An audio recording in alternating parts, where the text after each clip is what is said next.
the things I use the video editing software for. That's not one of them. I don't go in and artificially bleach bung holes. So well, that's why we're not super successful, Andrew. If you just bleached my bum hole every episode, people have got to deal with the harsh reality. Sometimes the brown eye is a couple shades darker or lighter than the rest of the person. It's true. I mean, it's true. It's called body positivity, guys. Look it up. Indeed. Speaking of body positivity, I actually went to... I just found a body in my backyard. I am in the positive for bodies found in my backyard. No, I went to Dragon Con this weekend, and it was super fun and super awesome. And there were a lot of really awesome cosplays, some that were actually like really body positive, and I actually really enjoyed a lot of them. And this is coming from someone, and I'm going to throw myself under the bus just a little bit here for a moment. In a number of years past, I have definitely seen cosplays that were, from San Diego Comic-Con or, Stanley's Kamikaze or, the other Comic-Cons around the nation or Dragon Con or things like that, where I've definitely been the person who stood there a little bit and went, maybe you should have chosen a different cosplay. I'm being a bit of a dick. But no, honestly, seeing them in person, like, I didn't care even once. Like, pictures, I apparently cared. Maybe it's just because I've grown as a person, or maybe it's just because there's something different about pictures. But, like, in person, everybody looked amazing. Honestly, there were definitely, obviously, people who spent more time on their cosplays and less time on their cosplays, and, some that were more impressive than others. But, like, at no point was I standing there being like, that person shouldn't be in that cosplay. I was just like, yeah, fuck yeah. You do that cosplay. I'm really excited for you. Rock that, man. Rock that. There's several that I'm still very much that way about, but it has nothing to do with like body positivity or anything. Those are generally... My sister-in-law, there's a problem with the costume. Yeah, sure. Yeah. That's different, though. Yeah, no, I agree. That's what I said. Yeah, no, I agree with that. Jordan Con and WatCon makes some sense to me, but it was still, even then, it was very strange and very, like, nice to hear, obviously, but, like, very off-putting on some levels to have people be like, oh, yeah, no, I love your podcast. Whatever. But at Dragon Con, where it's not even a Wheel of Time a Wheel of Time convention, to have a number of people be like, oh yeah, no, I know your podcast. It's great. I was just like, I'm sorry, what did you just say? Nice. Shout out to all the I guess we need to be going to Dragon Con. Shit. I mean, apparently we just need to be going to all the cons, because cons. We should. I'm sure that if leave we in the were comments below all the cons. Jackie and I were around in Seattle for Emerald City Comic Con, and we didn't actually go, but like I imagine that there would have even been a handful of people there who may have actually known who the blazes we were. But I don't know. We'll see. Hopefully. I fucked up because Craven County, which is the county I live in North Carolina, they did their first. It was a very small thing, but it was a Craven County Comic Con. Nice. What they wanted to do. And it was literally like a seven-hour event this past Saturday that I was supposed to go to. The local game store and everything even invited me to go. But see, the problem happens when your body knows it's the weekend and is like, there is no restriction on how much sleep I can get. Yup. And you wind up not falling asleep until like 2 o'clock in the morning, and then you wake up and it's like 3 o'clock, and you're like, oh well, fuck. Well, I got 2 hours to prepare for D&D. Right.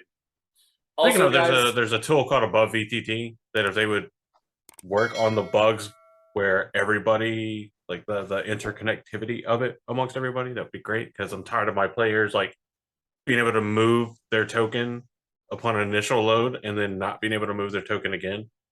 Yeah. Really annoying. I know it's Yep. free, so I can't really bitch that much, but Sure. maybe somebody will hear it. Also, So I do leave just leave wanna a comment throw- below about all the conventions that we need to go to.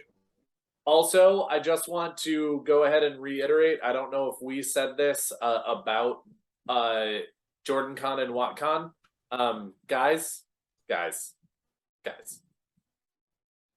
please practice your 3-2-1s at conventions. If you don't know what your 3-2-1s are, that's get at least 3 hours of sleep, eat at least 2 meals a day, and take at least 1 shower every day. Very important, and your con will be so much more enjoyable if you practice your 3-2-1s. And I will admit, I didn't experience anybody at Dragon Con who I didn't feel was doing those things.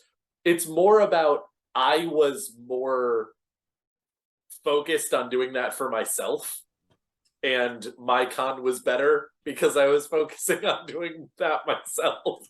So highly recommend your 3-2-1s at cons. Make sure that you're doing it. Make sure that you're enjoying yourselves.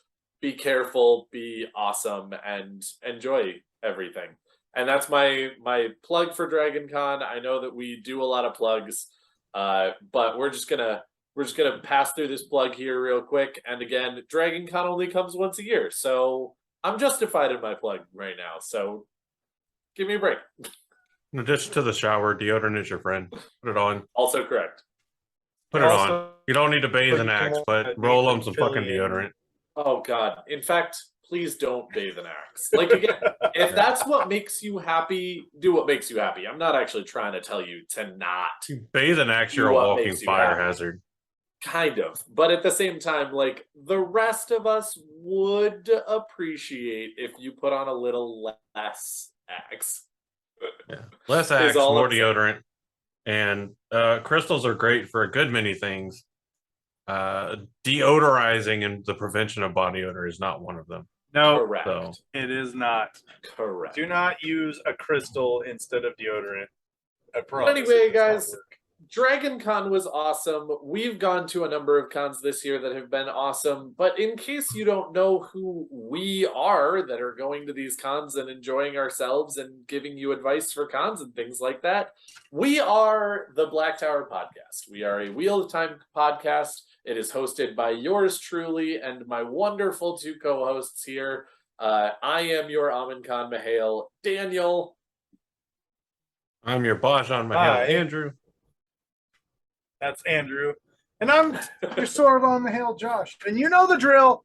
Line up in an orderly fashion and prepare your body for this week's dose of king. And guys, we had an incident last week and the week before where you guys were not in your appropriate guards. So please order in single file in your battalions within your guards. Your Mahale will be up at the front, prepared to go ahead and provide you with your tank. That's all that needs to happen. It's not that hard. You know who you are. Don't do it again. The banner for the Amin Khangar has gone out, correct? Correct? Yes, it has. The banner for the Amin Khan Mahale has gone out. You may see people sporting this lovely banner, if I do say so myself. The Bajangar banner is the next one to go out. There's the Amin Khan. The banner for the Amin Khangars, the sigil, or the Amin The Khan old Mahale. crest, whatever you want to call it. Words escape. We should actually. Oh, these would be cool as like wax seals. It'd be expensive to get them custom made, but it'd be cool. But yeah. That So might happen, those- regardless of the fact that they're expensive. That might happen. Yeah. So yeah, the Amin Khan Mahale's crest and the Amin Khangar's crest has gone out to our lovely patrons. Next will be, of course, mine, the Bajan Mahale ones. And then by the end of the year, we will be sending out the Soravan Mahale / Soravan Gar crest. So if you want And to try to last get some of these the stickers best of your, all-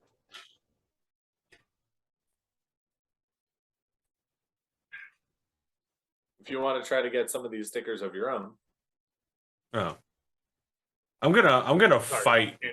our Sorvon Mahale's internet service provider. right? It's Not such not trash. not the Sorvon Mahale. I'm gonna I- fight the service provider because I think there's a bit of a delay in between, like whenever we're talking and when you're hearing us, and that's what Always. creating the appearance of us talking over each other, which is apparently a problem according to certain Apple podcast reviews that made us laugh. Yes, which, guys, let us be clear. If that is actually a problem for any of you guys and you just haven't spoken up, please let us know. We actually legitimately want feedback that is helpful. And if us cursing too much or us being too drunk or us talking over each other or any other things that might be too much for you is happening in the podcast, again, let me be very clear. I cannot and will not guarantee that we will always act on each individual person's feedback, but it is really good to know. It would be awesome to know if you guys have a problem with the podcast or any technical thing or whatever we're doing, because we can't change it if we don't know. Now, again, if it's a single Apple podcast review that actually seems like it's a bit pedantic, we very well may not go ahead and do anything about that feedback. But if it's a problem for more than just one person and they're not a douchebag about going ahead and communicating to us, we're happy to listen. Like, seriously, actually very much happy to listen. So let us know if there are any things going on. And if it's just Josh's internet, we all know it's a stupid internet and it sucks. So I am getting space internet here in hopefully a few weeks. nice. Oh, that'd be cool. You actually have Yeah. Starlink or Cyberlink or whatever it is? It is available in my area. The only thing is I've got to save up a few $100s because the initial stuff is the most expensive piece. Mm-hmm. But as soon as we get that set up, we're going to be moving over to Starlink. We are going to be kicking Xfinity to the curb because Xfinity, you suck. I'm sick and tired of calling you and asking you to fix my stuff to have your idiot IT people go, oh, there's nothing wrong with it on our end. Shut up. Yes, there is. I know there is. Yeah. That's how Anyway, it goes. but- There's a new internet company moving in around here too. It'll finally Yeah? be able to challenge Spectrum. Yep. Yeah, I forgot what they're called. Oh, I'm going to try and get Metronet or something Starlink like here in that. the next few weeks, hopefully. Cross your fingers. Nice. Cool. But Again, anyway. you didn't come here to hear us talk about internet or feedback or anything like that. You did hear us come to talk about some Wheel of Time stuff. But before we do that, I promise, we will get there very soon. But before you hear us talk about Wheel of Time, you are going to want to pop over to blacktowerpod.com. It is your one-stop shop for everything Black Tower. I will not spend a lot of time on that. Anybody who listens to this show regularly knows what it's for, knows what it's up to. Go check it out. If you don't know, go check it out anyway. It's a great resource, and you'll basically be able to find everything you need. It's actually a fairly well-done site, thanks to this guy down here. It's laid out in a fairly straightforward way. You'll be able to find what you need. Also, when you are done over at blacktowerpod.com, where should they go, Andrew? Go to newcreationsbyjen.com. Excellent. Check out all the wonderful Wheel of Time inspired merch they have there. There's a bunch of content creators, Black Tower Podcast included, that have stuff on New Creations by Jen. They do fantastic work. So Get go your and check them frosty out. Bugs. Yeah. So with that being said and done, and all the plugs done and dusted, you need some protection because we, as per usual, will be doing a full spoiler episode today. So to make sure you're not spoiled, we have some familiar Don't make dulcet it tones. dainty. They're going to give you that nice warning in a speech you can actually understand, not like all those weird late night TV medicine commercials. This episode contains spoilers from the entire Wheel of Time series. If you have not read the series, you are at risk of being spoiled. You have been warned. Wait, Side effects. short, being- sweet, to the point. Yeah. So, what are we talking about today besides the Wheel of Time? All right, guys. So, as many of you know, especially I'm those pretty of you who stoked have about been, this one. right? As many of you know, those of you who have been following our episodes, we actually took a little bit of time off from this particular one, but we do a lot of deep dives into groups of people, whether that be nation states, whether that be cities, whether that be cultures, whether that be whatever. And one of the ones that we actually dove into a lot this year, and one that we're very excited about continuing to do, is the Ajahs of the White Tower. So we've actually done a number of them already, including the gray, the yellow, the red, the blue, the green. And we've talked a little bit about what makes them tick, a little bit about their membership, the proliferation of how many Black Ajah sisters they've had in them and things like that.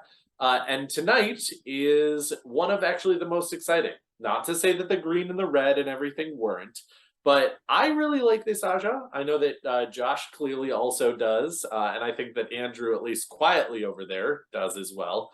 One of the coolest Aes Sedai of the bunch actually comes from this group.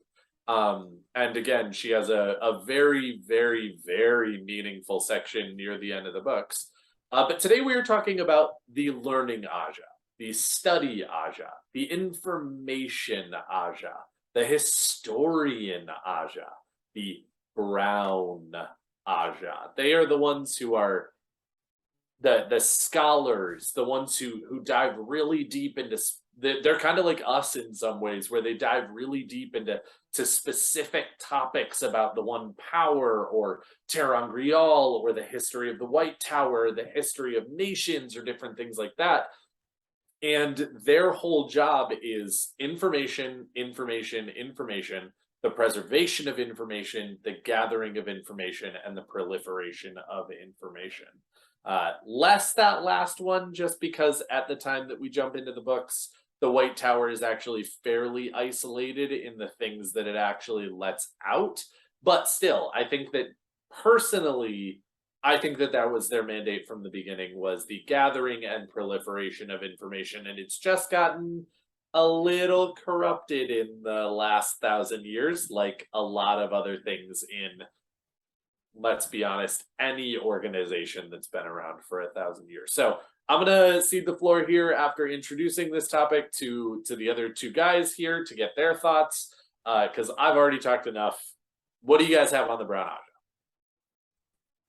So, when it comes to the maintaining and the acquiring of information, don't think of it in the Blue Ajah way, where the Blue Ajah is getting tactical information, strategic information, diplomatic information, stuff that's going to let everybody know where the current state of the world lies and where things are moving and where things are going actively. The Brown Ajah is more concerned with pure knowledge and historical records, not active working intel on, like, they don't really care what Andor's doing right now. Correct. Unless Andor has found a new library or some old books, then they care. So they're more like your historical custodians, like in the U.S., like the National Archives, kind of thing, is going to be what they're focused on. Which I would actually say I'm actually very excited to. There was actually a panel this weekend about libraries in the Wheel of Time, and they were talking about a number of examples of that.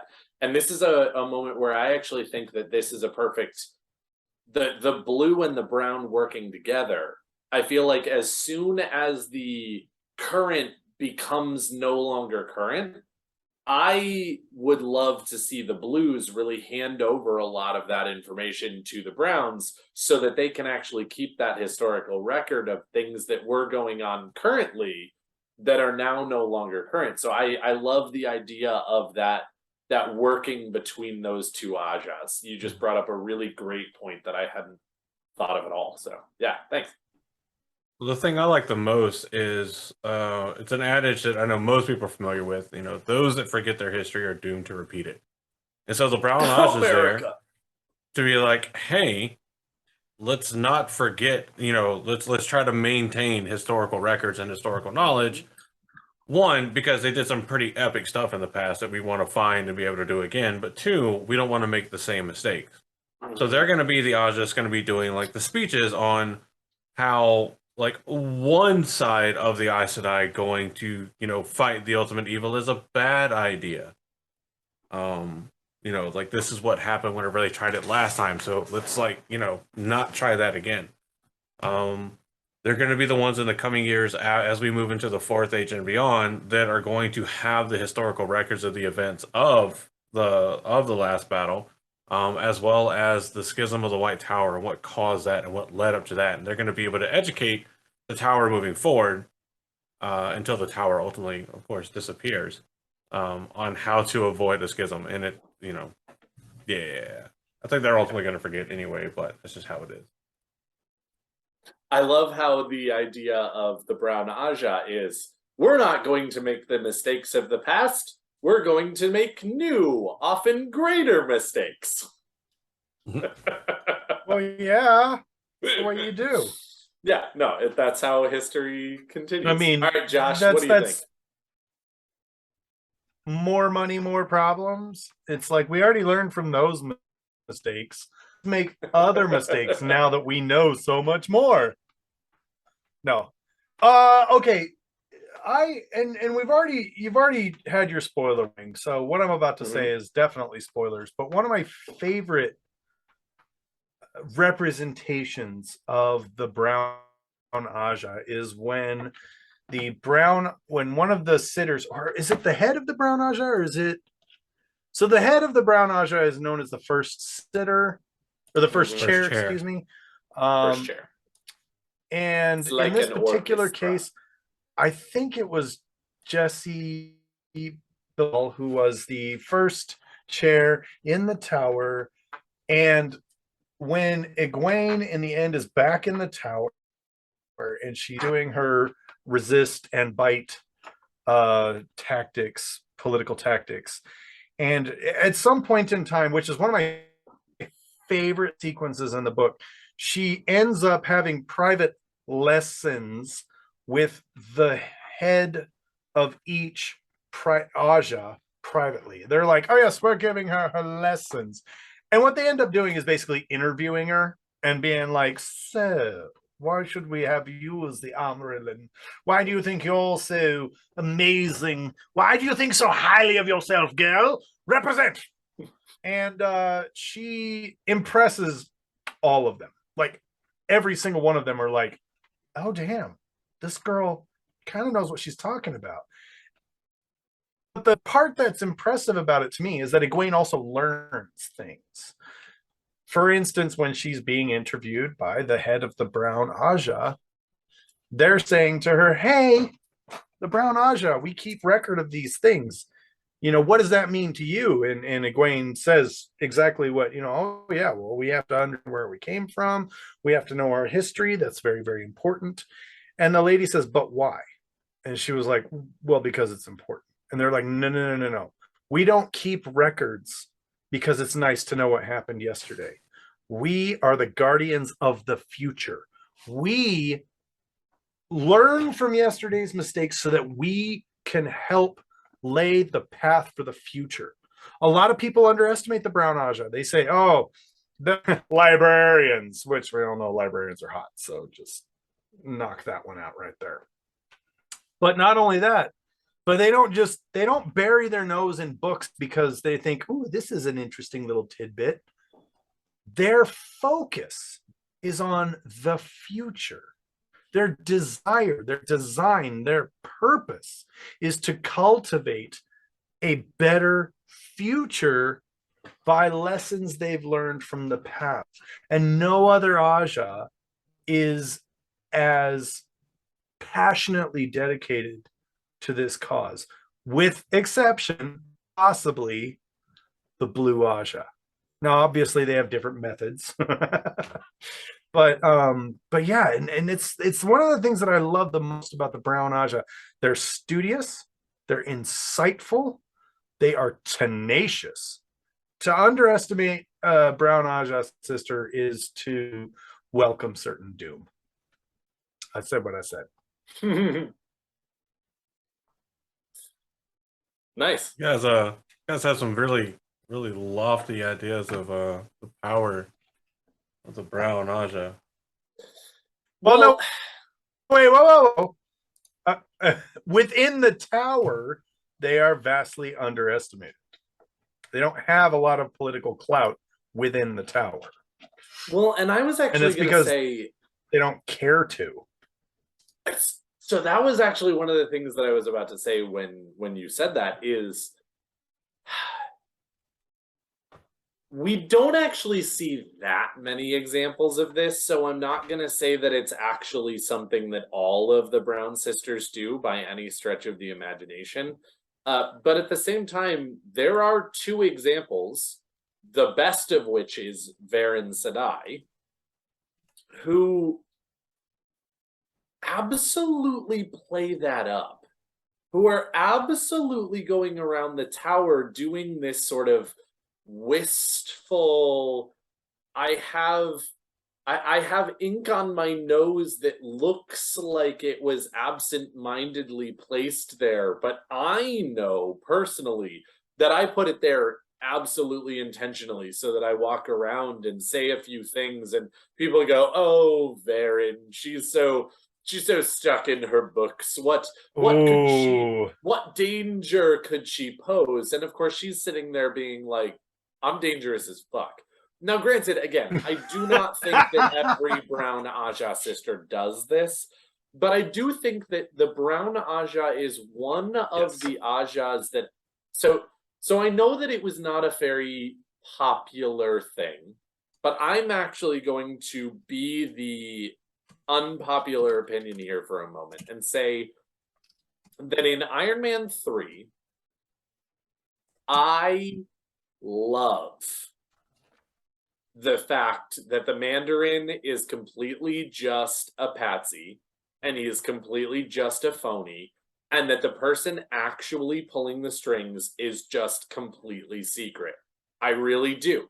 I love that. Now, again, I don't love the fact that they never got back around to the Mandarin, the real one who's from the comics. But again, I absolutely think that there is so much danger and so much power in being underestimated and in being anonymous and being overlooked that I think that the Brown Ajah does really well. Because some of them are actually that. They absolutely are those sisters who just cannot get their heads out of books enough to pay attention to what's actually 5 feet in front of them. There are. It's inevitable. But I think that there are a number of Brown sisters who actually just understand the value of not being the center of attention, the value of being a fly on the wall, and the secrets and things that you can acquire by just being quietly in the background all the time and everybody being like, "Oh yeah, it's just Varen. She's just hanging out in the background." Yeah. I would agree on the potential. Go ahead, Josh. I was just going to say, so I'm going through the stats because, we like to rank the people, rank the Ajahs, and I just saw some interesting information, which we'll get to after your statement because it's kind of a left turn. Oh, okay. I agree on the potential for their power, but I see amongst the Brown Ajah Varen as far from the standard, and more of an incredibly rare exception to the rule of how the Browns conduct business. Because Varen doesn't conduct business like a Brown sister at all. She conducts business like a blue sister. No, she conducts business like a black sister. Oh, I mean, But yes, like an correct. unbound blue sister. But Yes. if you remove the fact that like she can obviously get around all of the rules because she is not bound by an oath to the tower anymore.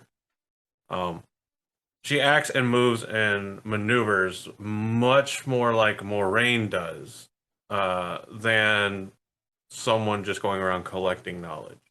No, I can definitely appreciate that. Yeah. So, I don't know. Like you do always have I'm not, exceptional. yeah. You do always But have because of that, exceptional like, talent. Yeah. yeah, because of that, like, there's a vast difference in potential power to exercise and power exercise. And I think by Correct. and large, the Brown Ajah doesn't exercise that much power. Fair enough. Which for some is definitely design. They don't want to be the forefront because the more they're left alone and ignored, the more they can, do what they want. Most people that join the Brown Ajah are there because they want to learn history. They want to gather history. They want to focus on the historical records. And it's a lot easier to focus on the past whenever all the people of the present are leaving you the fuck alone because they think you don't matter. But that's one of the thing is like, and I'm not saying that either of you are doing this because I definitely don't think you are, but I think there is a chance that some people would view the Brown Ajah as more impactful than they actually are through the lens of one of the most beloved characters in the series being from the Brown Ajah. So, and it's sometimes, I know I struggle to do it from time to time as well. Removing my love of a character that does something incredibly well and is incredibly effective from just the organization that they're a part of. Which is why I say that I think Varen is very, very much an incredibly rare exception to the rule for the Browns rather than anything remotely close to the norm or standard for the Brown Ajah. And that's totally fair. But I will agree with you on the note that Varen is exceptional. Absolutely. I think there is absolutely nobody here who can disagree with the fact that Varen is an absolute badass. The woman is terrifying. The woman is intelligent. The woman is skilled and just an amazing character. I mean, so say we all. So say we all. She is knowledge weaponized. She yes. Oh, that's a great way to put. If you were to sum her up in a Doctor Who quote, books are weapons. Arm yourself. What is it? We're in the biggest line. Whatever. You know the thing. Anyway. Do the thing, where Julie. I was going to go with this, we only have one or two examples of Brown Ajah Aes Sedai. Varen is by far our deepest look into the Brown Ajah. Everything else about the Brown Ajah is from somebody's perspective, from somebody's point of view. And what have we learned about Robert Jordan's writing style over and over and over again? He writes from perspectives, and he's a master at it. So the question I would pose is the Brown Ajah truly the studious librarian energy style people who can absolutely get stuck in a book and really what you see is what you get? That's them. And Varen is the exception. Or do we only think that because most examples that we get in the series is from someone else's perspective, and that's all because they're underestimating the Brown Ajah? So I'm going to take this first and mostly agree with Andrew. Because, again, to be completely honest, the vast majority of Browns that we know about are actually stuck in the tower. They really are. I there are not hardly Sure. any examples of brown sisters who are actually acting on the world. And so again, while I hear what you're saying and definitely agree with it, especially given my, earlier statements, that I think that there are actually one of the things that I love about the Aes Sedai, which is, if we're being completely and utterly honest, not that many things, because they're actually a pretty corrupt organization by the time we get to the books. Again, not in their inception, and definitely I think they're savable, but by the time we actually get to the books, they're pretty corrupted in their White Tower. The one thing that I really appreciate about the Aes Sedai is that there's a lot of single representations of Aes Sedai who are more than one thing. Moraine is the pinnacle of a Blue Ajah sister. Elida and Leandrin, to a lesser extent, are kind of the pinnacles of Red sisters. There are sort of those like shining examples of exactly what the Ajah is meant to do and their mission and their purpose. But there are a lot more examples of sisters who are mostly yellow, but kind of another thing, or mostly blue, but kind of white, or mostly gray, but... And so I actually think that really, again, to Josh's point, I definitely think that there are sisters who stand there and say, hey, at the end of the day, my mission is to gather knowledge. My mission is to make sure that the world does not repeat the sins of its past. But I also really like healing people, or I also, am mission oriented on this other thing, or treaters are my jam, or whatever the case may be. And I really like that, and I think that we don't get quite enough examples other than Varen, who's really kind of a brown, blue, black hybrid, that really end up embodying that idea of brown first, but not only brown. Andrew, what do you think? No, I would agree. And I think within the Brown Ajah, because their internal governing group is called the Ruling Council, led by the first chair. Mm-hmm. So, of a group of Brown Ajah that are going to be more concerned with tower politics and the internal power struggles of the tower. There's an R on the end of that, not an L. It's going to be that group, because they're going to be the ones that, okay, this is your job to run the Brown Ajah, and because of that, we're going to have you focus on the external and present more so than the historical, because we need to maintain our status in the tower. We need to maintain our power in the tower, or we're going to lose access to all this stuff. So I do think that of all the Ajahs, the Brown Ajah has the highest by far potential power. Because there's nothing more powerful than knowledge. Absolutely nothing. Especially whenever you control the library. Oh, and you control the secret library too. So there's kind of that. Oh, and every Ath-on Mier that comes to the tower joins you. Right. So you're getting vast knowledge. That's where I was going to go. Vastly different cultures. Yeah. And not to mention earlier. I was just going to say that's what I was going to. That was the piece. I didn't know that every single sea folk joined the Brown Ajah. I had no idea. Yeah.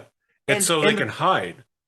So they can focus on knowledge and basically being librarians, so they can hide the fact of just how strong channelers they are, and all the channeling knowledge they have. Because the Ath-on Mier, every once in a while, they send a slightly stronger channeler, but it's all reverse psychology. Like, well, if they're sending us these, then this must be the strongest they have. They must not use them. And that's why, with the exception of the 13th Depository and the higher members of the White Tower, nobody really knows about the Ath-on Mier Windfinders. And with how insightful the Ath-on Mier are, I don't believe for 1 second that they went, these are the weakest, that's where we'll go. I think they went,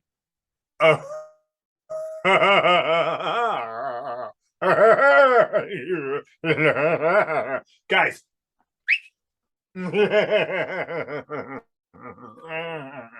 Well, we also that's learned where they all that went. that the shadow vastly undervalues the Brown Ajah. Oh yeah. Because, well, Yes. either by virtue of the Brown Ajah's knowledge of the past, allowing them to look out more for infiltration, or the undervaluing of what the Brown Ajah does by the shadow, they have a relatively low concentration of Black Ajah sisters, being about Yep. 28, only 5 of which we learned the names of. Yeah. And they're the 4th largest Ajah. So they're about the middle ground size, with roughly about 130 sisters or so before the division of the White Tower, or the schism. So Yes. yeah, out of if you got 130 sisters and only about 28 are Black Ajah, I mean that's one is one too many. However, as far as statistically going, that's not horrible. They're- It's not great, but it's not horrible. Their ratio was actually lower. One of the lower ratios, right? Mm-hmm. It's relatively Also- low concentration. Yeah. Also, if we're talking about that would, but I don't know, would that count Varen? Does Varen count in the 28? Does it say anywhere? No, she It doesn't. definitely does. It doesn't say, but I would say she counts. No, she I mean, okay, if I was She's making a double that agent, list, though. if I was making that list, I would 100% include Varen because, again, as a reader, you know that she's a double agent, but at the same time, she doesn't not count. Like, I mean, if you have a battalion that's 100 people and one of them's a spy, you don't say, "Oh yeah, we have 99 people." Like, you say you have 100 Well- people in your battalion. Like, After the spy has been mission complete and comes back home, you don't still count them as one of the enemy. Leave a comment below. Is Varen in the 28 or not? well, but I say no. But we actually know a number of Black Sisters from like nearly like book 3 or something when they leave the tower, kill some people, and take stuff. And I don't believe for even a second that Leandrin isn't counted in the Black. Like, again, so even though you know who Leandrin- they are, that doesn't mean that you don't count them in being a Black sister when they're a Black sister, even if they work But against the Black. two things. Okay. One, I understand what you're saying, but Leandrin was not a double agent. Correct. So Varen was a Black Ajah in name only. My first point. Second point is when she passed, Egwene said to her straight up, because she was like, "Though I be of the Black, my soul is brown." And Egwene was like, "No, your soul is white, like the purest light. You have, basically implying you have no idea the gift you've given us. Like, we're gonna purge the tower, and this is gonna be amazing." So I Okay. can't imagine anyone going, "Yes, Varen was Black Ajah," except okay, I will allow it under one would. condition, and that is that she has the asterisk next to her name. Sure. Oh, I'm 100% down with the asterisks. But as much as I love him, Ingtar's not a dark friend. He redeems himself, but it doesn't make Ingtar not a dark friend at the end, even though he gives his life for the light. Like, again, I think that I absolutely think that you count Varen and Ingtar among the shadow, even though they contributed not insignificantly to the light. I'm okay with the asterisks, but I'm not okay with not including. Anyway, that's a tangent. The thing is, like, for her to do all the stuff she does and give Egwene this great gift and everything, she had to do things, unsavory things that did not help the tower in order Yeah. to Alright. maintain the facade with the shadow and the people controlling her from that. So I agree with the asterisk, you know, next to Varen and next to Ingtar. You're like, at the end of their life, they came Absolutely. clean and they sought redemption. Yes. And earned it. I think that both of those people absolutely earned it. I mean, Rand, I would agree with his giving Ingtar last rites, and I would agree with Egwene going, you are a badass bitch, and you do not get to go to the shadow once you die. Like, But- you are ours. but- Hashtag deal with it, Shaitan. Like, but at the same time, again, I personally very much feel like in the accounting department, you count Varen and Ingtar among the shadow, but also with the asterisk, with the knowledge that as a reader there was more going on. Varen joined the shadow willingly for the purpose of being a double agent. This was not Varen saying, I made a mistake, I joined the Black Ajah, and now I'm trying to John Constantine my way out of this. This was she stumbled upon it. I don't think she sought it out. And was told, join the Black Ajah or else, and she went, huh, you know what, I'll join. Intentionally from day one, her mission was to gather intel and understand the inner workings of the shadow until the day that she saw fit to open Pandora's box, as it were. Sure. So but I again, questions feel for you. like, okay. First I need to question. read. Did Varen have to commit evil or commit acts against the tower to maintain her status as a Black Ajah sister? Yes. Yep. I would Was her- assume that she would have to. Yes. Okay. Was she able to disseminate her intel or reveal any of her intel or anything prior to when she dies in the books? No. An hour. There you go.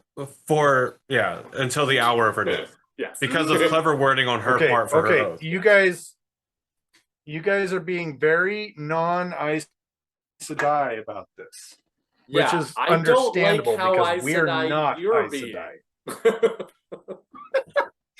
There's Well, because her oath was to she not was told that reveal she could not, until the hour of her death.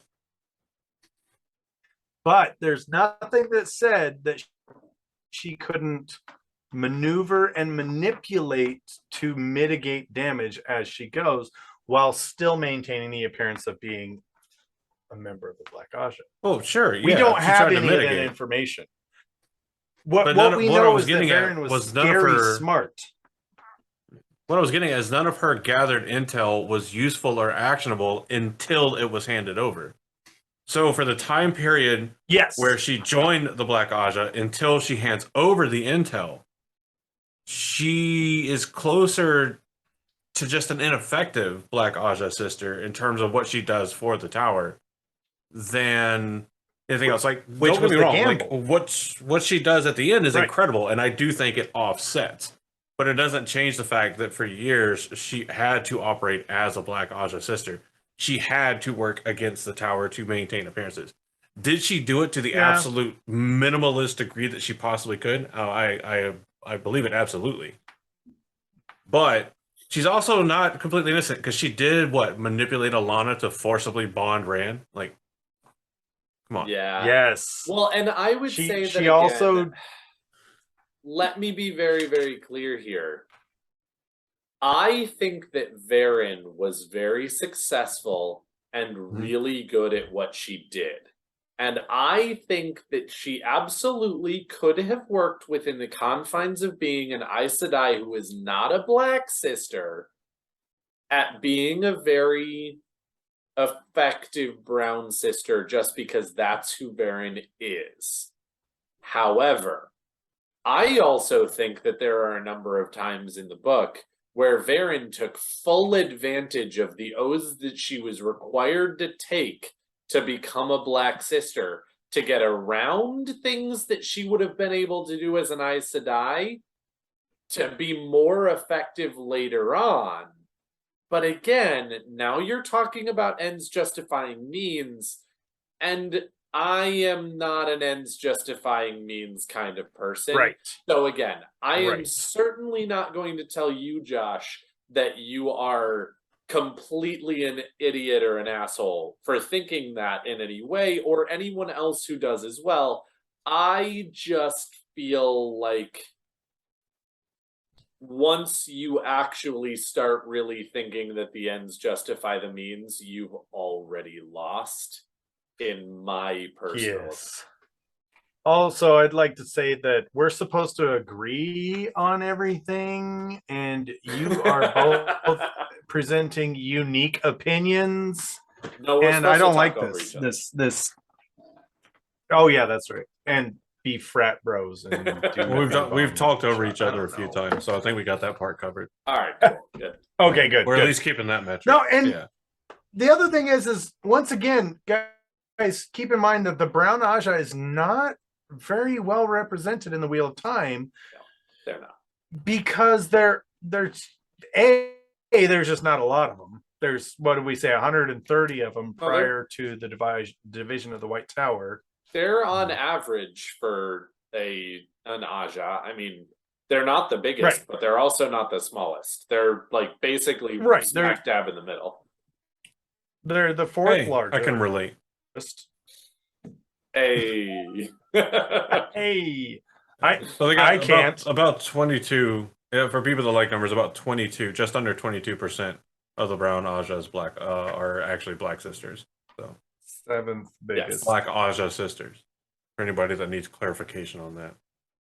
But yeah, I know that we haven't actually talked about them, but this is definitely a problem with the books. Not an actual like problem. I think that the books tell the story that they're looking to tell, and I don't really feel like as a reader I was sitting there throughout the entire 14 15 book series going, man, I really wish that like I understood this story, and what would help understand this story is more Brown Ajah sisters.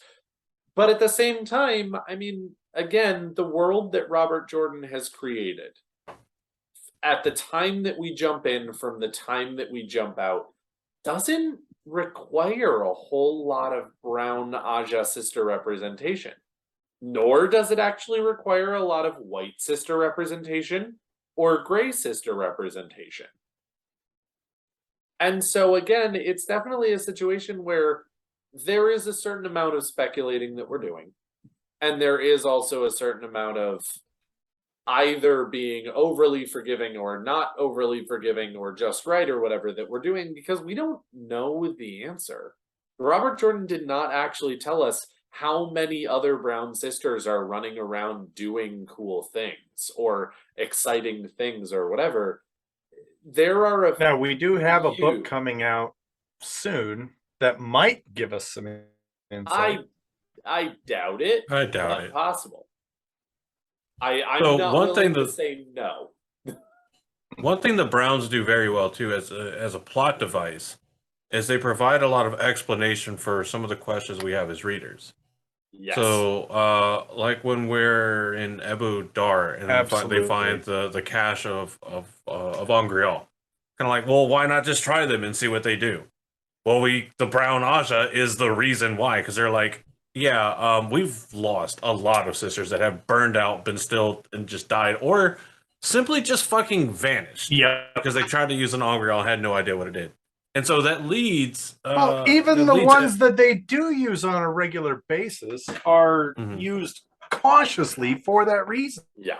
Yeah, but it also adds some sense of amazing quality, I guess. That is not good English, but that's what I'm going with. To what Avienda and Elaine are able to do with Angreal. This ability to. And the brave, honestly, it's pretty brave considering all the stories of, horror. Like, it's not like they're just like, oh yeah, she channeled and just dropped over dead. Like they tell stories of absolutely agonizing deaths from just trying to figure out what an Angreal that nobody knows does. And in fact, if I'm not mistaken, almost all of the Angreal that the White Tower has, they only know what they do because the Brown Ajah studied and cataloged them to let everybody know what they do. Agreed.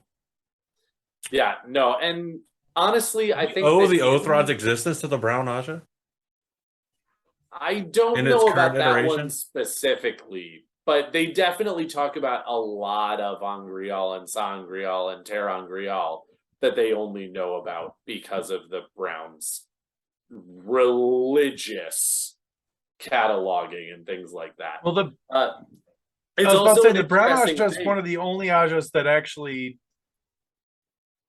I was just going to say they're the only ones that do any work with Tirangrial, Basically. either, as you said, documenting or mild studies. But the thing Yes. is they fear Tirangrial so much. Yes. 'Cause they Well, just and don't of know. course, I love the idea that in the Fourth Age they don't. Because, like, again, yes, let me be very, very clear. A sister dying is not good. 100%, that sucks. And a sister vanishing is not good. There's absolutely still some fear that you should have when you're dealing with something that you do not understand at all.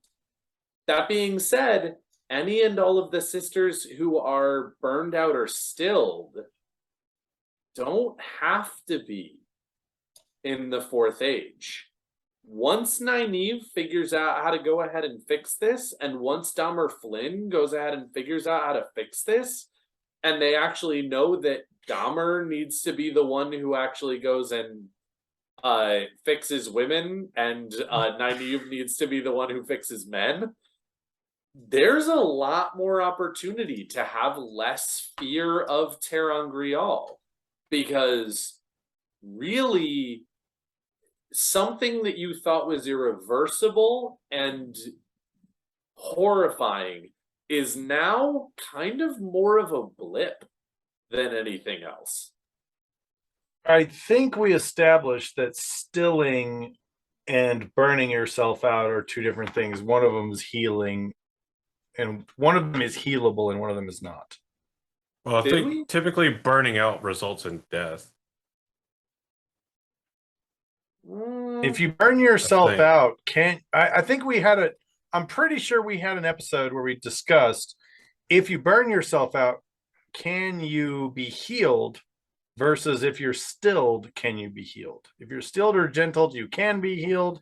If you burn yourself out because you do too much, you cannot be healed. I I thought that can was tell you right now, if we did an episode like that, I was not on it because I would not. I don't think maybe just that's a because- great idea for a future episode. possibly.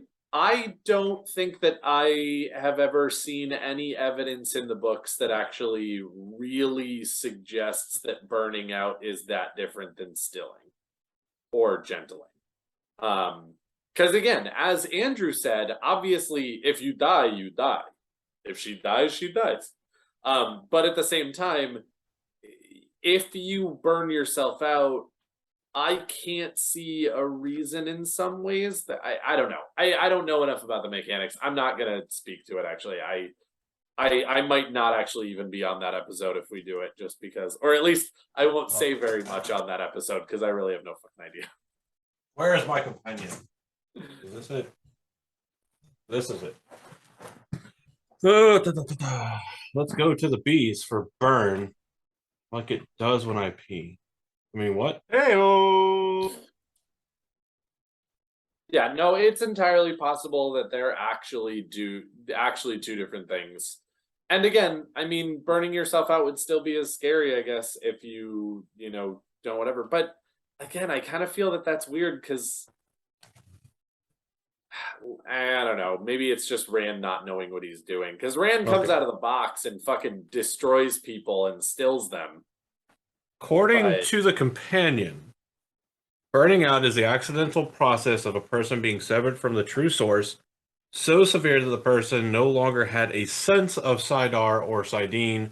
Burning out could not be healed. All right, well, there you go. Never mind. I take it back. So, And that's what I was saying. And because I think where they get from that is if you're gentled or stilled, it's a cut. It's a clean severance Sure. from the source, which can be reattached, healed, as it were. But when you're burnt out, the wound is jaggedly burned, ripped, and cauterized, which maybe there are varying degrees of burned out. Maybe you got a 3rd degree burned out and you can't be healed. Maybe. look at us doing an episode on the Brown Ajah and me going through a book. Look at that. I know, right? Maybe it's really We'll say just the entry on difference- severing doesn't say valid. the same. Maybe it's just the difference between a vasectomy and a castration. I mean, maybe you can think of There's it like nothing to heal if you're castrated. because isn't it what happens like to? So you're the resident Star Wars nerd. Isn't part of what happens to Anakin like whenever he like burns up on Mustafar is like he loses half of his midichlorians or some shit like that? No. Doesn't he No. lose midichlorians? Nope. He loses no connection to the Force. As a matter of fact, his connection to the dark side of the Force increases because of his pain and suffering. And that's what the dark side feeds upon. When you have Anger pain, when you have leads to suffering, hate. anger, exactly. Those are the prime catalysts and conductors of the dark side of the Force.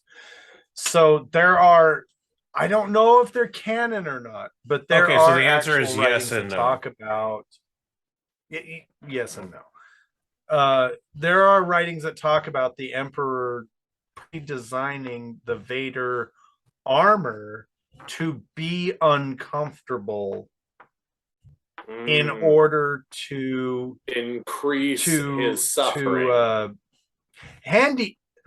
to handicap him, right? But also Anakin, being the resilient little shit that he is, uses that handicap to increase his own suffering and therefore magnify his connection with the dark side of the Force, Sure. which is another reason why he thinks redemption is no longer an option for him. Well, there goes the example I was going to try to use Sure. of like the difference potentially between burning out and stealing. Burning out would be like, Ari, no, you're fine.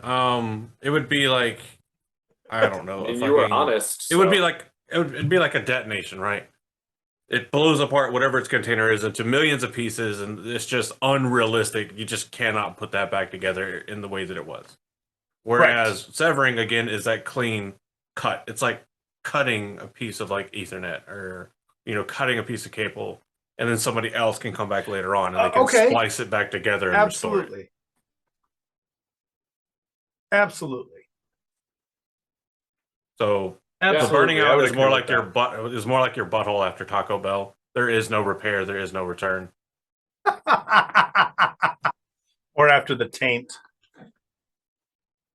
Oh, your Could taint be. isn't that bad.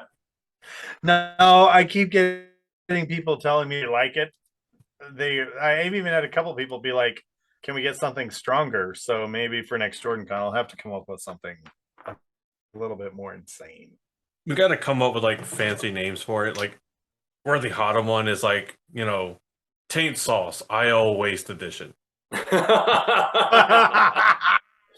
There we go. I like that a lot. And then for So the really initial mild one, there's really iteration not will that. be like Wetlanders. I would just say like Next iteration will Karian be in waste. edition. There we go. Next Be like the weakest iteration one. will be Blight. Bro, if you make Yeah. a black hot sauce, I'm gonna be terrified. I'm not gonna lie. Land no, of no. Madness. I was gonna say men's it's not sauce. gonna be a black hot sauce. It's going to be a hot sauce that is all blotchy and weird and like oozy. Which I Right. kind of want to make now. I kind of want to figure out how to do that. Just I like kinda all don't you want you to all figure you out how to do really that. need is for it to be like weirdly grossly yellow and separating. That's all you need. You gotta keep them separated. All right. Well, let's go through a little bit more of are there any other interesting things that you're seeing on like the wiki or anything about the brown Aja? Jesus Christ. They've had 5 Amerlins. The last Oh. one, as recent, the last one finished serving in 950 NE. Damn it, he who comes with the wine, don't do that while I'm drinking. That's what she said. So, Heyo. but none of them were considered incredibly strong. They were all considered weak or of average strength, which does play into the concept of people vastly underestimating the Brown Ajah. Yes! I agree. Like, they're underestimated. They're playing but the part. I don't think that's why. I think they underestimate themselves as well. Mhm. Okay, I will not at all discount that from the perspective of there are people. I've often said there are 2 kinds of people in this world: people who get it, and there are people who don't. And there are people who, and you all know who I'm talking about after I give this example. Okay, when you go to a workplace and someone breaks the rules, and your boss just kind of goes, "Okay, you know," and what they mean is that's rule you can break, but I don't break it in front of me. If I don't see it and I know the rule was broken, no harm, no foul. And there are 2 kinds of people. There are people who will be like, "I got you, boss. Thanks for letting me know." And then they will continue to break the rule, but not in a way that the boss can see it, so that they're operating under a standard operating procedure, and the boss is able to turn a blind eye. Then there's a second kind of person who's like, "Wait a minute, but that's a rule. We're not supposed to break a rule." And the boss is like, "Yes, you are not supposed to break the rules, because if I see you break the rules, then I have to do something about it." And they go, "Okay, I won't break the rule." And you're like, "Okay, dude." And then, Yeah. and then this person doubles down and goes, "Well, they broke the rule last week, boss, and you said they can't do that." There are 2 kinds of people in the world: those who get it and those who do not. And you all know who I'm talking about immediately. The Brown Ajah is no exception to this rule. There are Brown Ajah sisters like Varen who get it. They understand the deeper intricacies of the mission. And then there are those who are like, and all the Othon-Mier, I'm sorry, all of the Othon-Mier understand this depth to the Brown Ajah, and I will die on this hill. I don't believe for 1 second.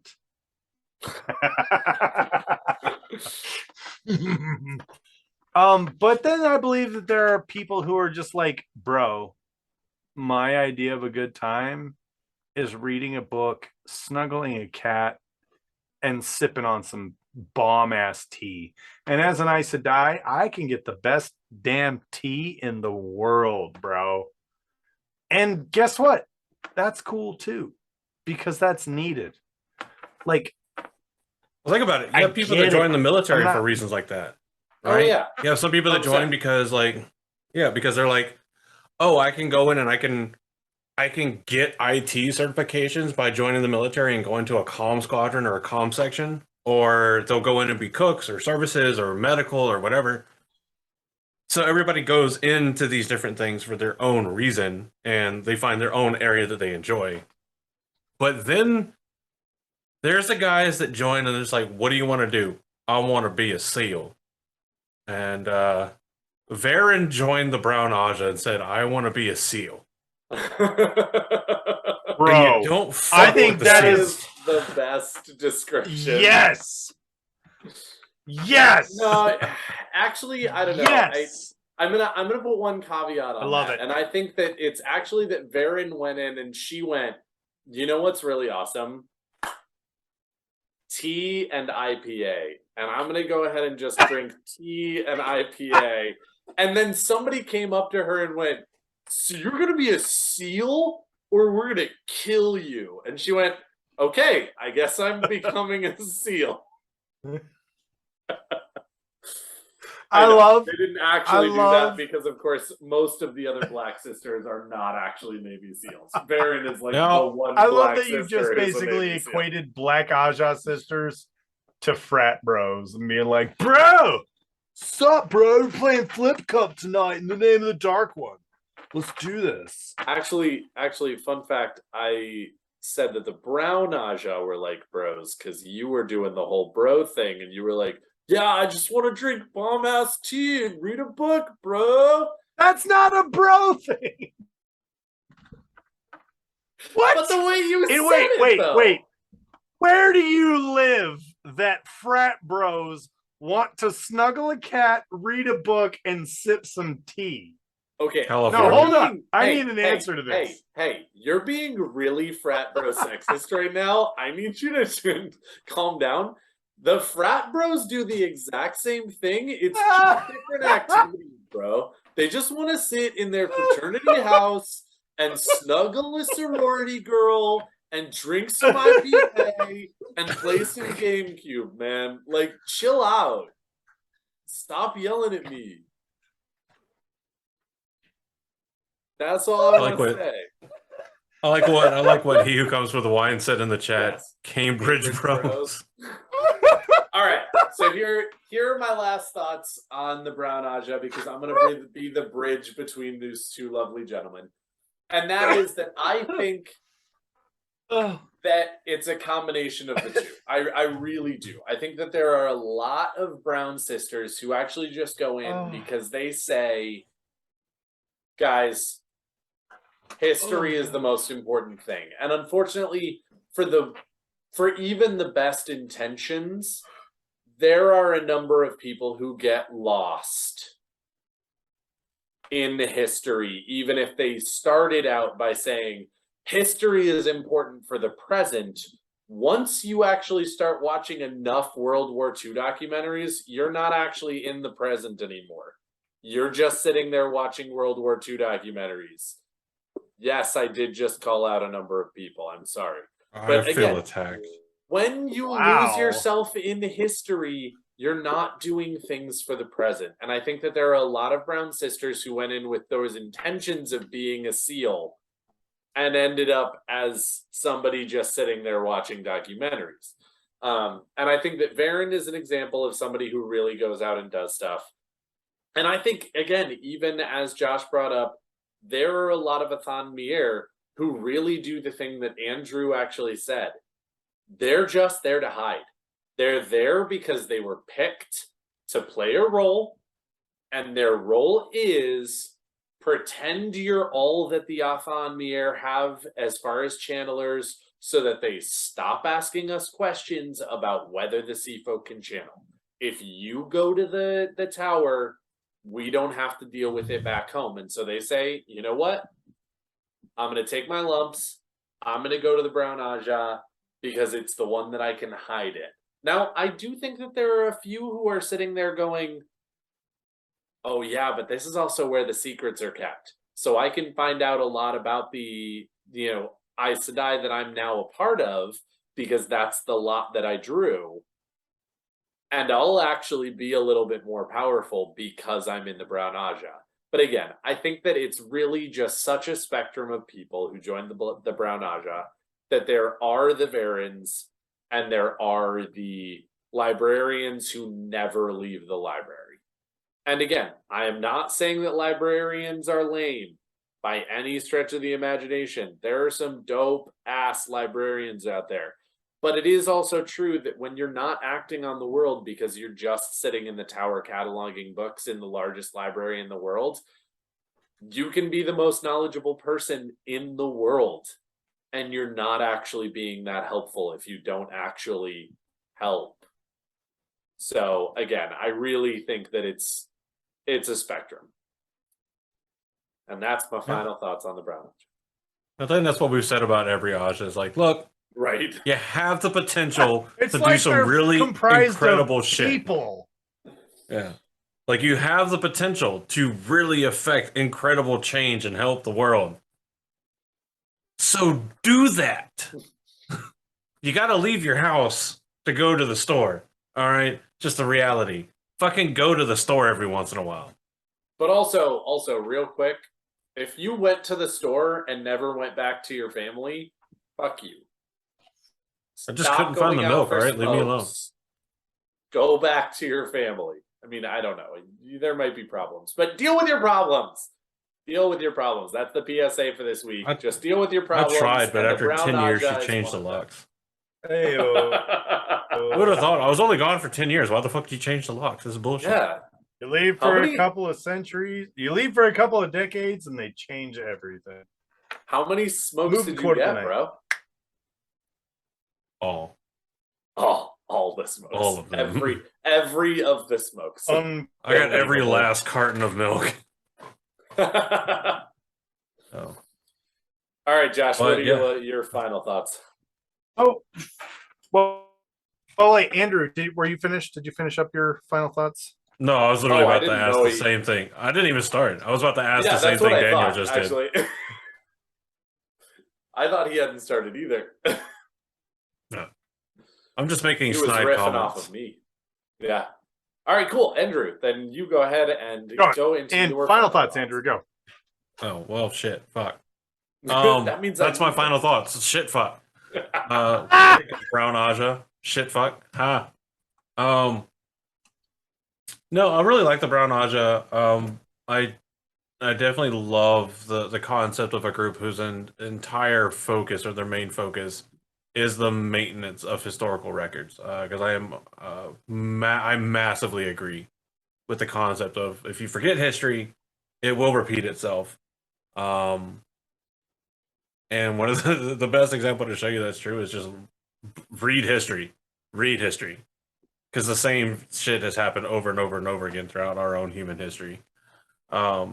And I wish we had entities like the Brown. Well, we do have entities like the Brown Ajah, and they have the same problem. They don't fucking go out in the world and be like, "Hey, here's the receipts from where this shit happened 50 years ago. Let's not do this again." Bitch.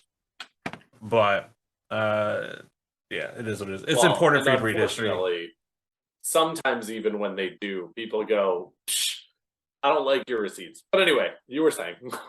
Oh yeah, there is that. But I like them. I like the Brown Ajah. I like how they're able to fill in potential plot holes here and there. And I think that was very well done by Robert Jordan. I think it's one of the better jobs I've seen of a proactive measure to fill in plot holes rather than, waiting until after the fact and retconning or explaining it away later on, which definitely still happens. It's going to happen. Nobody's going to get everything 100% of the time. But like every other Ajah, could have done more. You got to get out of the tower, and that's the biggest thing. They stay in the tower, so it just kind of becomes this kind of self-serving cycle amongst all of the Aes Sedai. So it's not just the Brown Ajah, but yeah, The ultimate echo chamber. A little bit.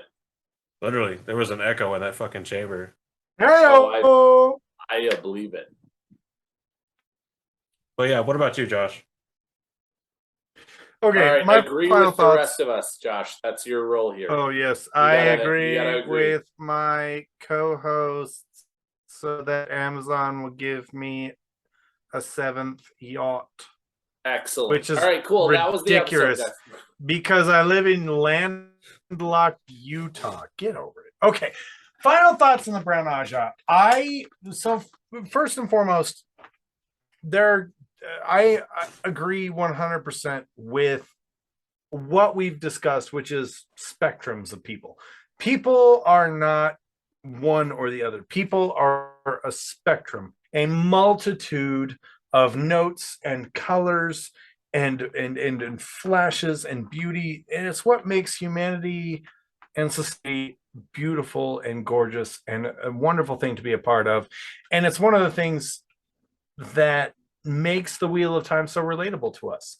It's one of the reasons we love the Wheel of Time so much, because Robert Jordan didn't write heroes and villains. He wrote people. And the Brown Ajah is easily, Ajahs are sort of like Hogwarts houses done correctly.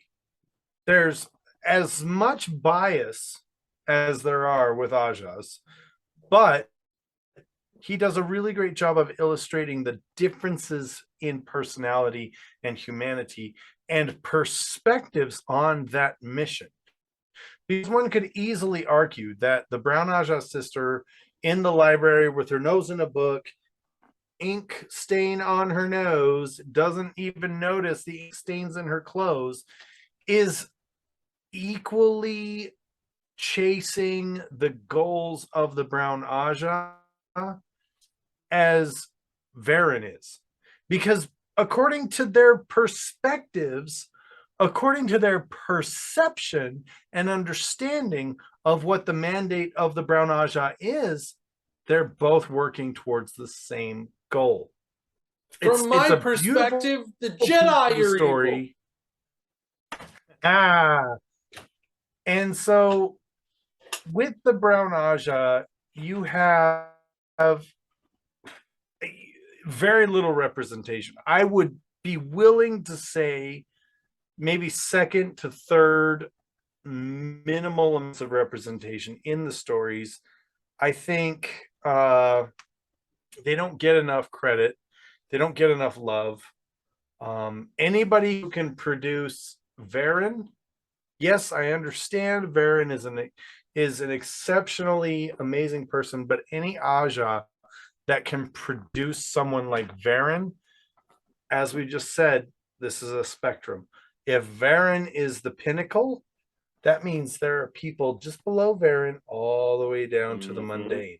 And I think that the Athan Mier, how perceptive they are, how tenacious they are, I don't believe for one second that they were satisfied sitting in a library reading books. I think they had vast contributions, God, words escape, words, things, language, speech. They had vast contributions to the cause of the light, because they knew, but not too vast, because they knew that a portion of their mission was to hide in plain sight.